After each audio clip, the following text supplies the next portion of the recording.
Surat cyber crime cell પોલીસે વીમા પોલિસીના પૈસા પરત અપાવવાના બહાને ઠગાઈ કરનાર ટોળકીના 3 સભ્યોને ઝડપી પાડ્યા છે. સુરત સાયબર ક્રાઇમ સેલ પોલીસે વીમા પોલિસીના પૈસા પરત અપાવવાના બહાને 11 લાખથી વધુની ઠગાઈ કરનાર ટોળકીને ઝડપી પાડી છે. ગોવા ખાતેથી પોલીસે 3 આરોપીઓને ઝડપી પાડ્યા છે.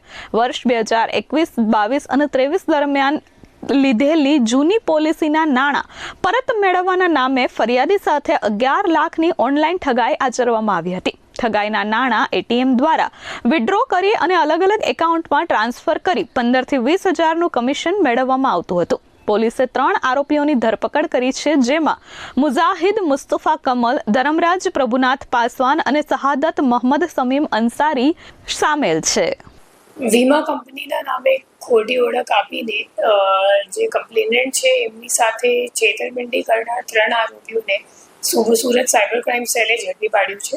એમાં જે ફરિયાદી છે એમની સાથે 11 લાખની છેતરપિંડી થઈ હતી અને એ લોકો એમ કીધું કે તમારી જે જૂની પોલિસી છે એના રૂપિયા તમને પરત આપવા માટે તમને ચાર્જ ચૂકવવું પડશે અને એ ચાર્જના બહાને એ લોકોએ 11 લાખ રૂપિયા જેટલા લઈ લીધા હતા. 11 લાખમાંથી આશરે 3.5 લાખ રૂપિયા જે અકાઉન્ટમાં ગયા હતા એ ગોવાનું અકાઉન્ટ આવતું હતું અને ગોવા જઈને અકાઉન્ટ હોલ્ડરથી પૂછપરછ કરીને અન્ય 2 આરોપીઓની ઝડપી પાડવામાં આવ્યું છે, જેનું નામ ધરમરાજ પાસવાન અને મુજાહિદ કમલ કરીને છે. તો એ બંને જણા એમ તો કુરિયર ડિલિવરી વાળાનું કામ કરે છે અને સાઇડ ઇન્કમ માટે એ લોકો અકાઉન્ટનું લેન અને વેચ કરે છે.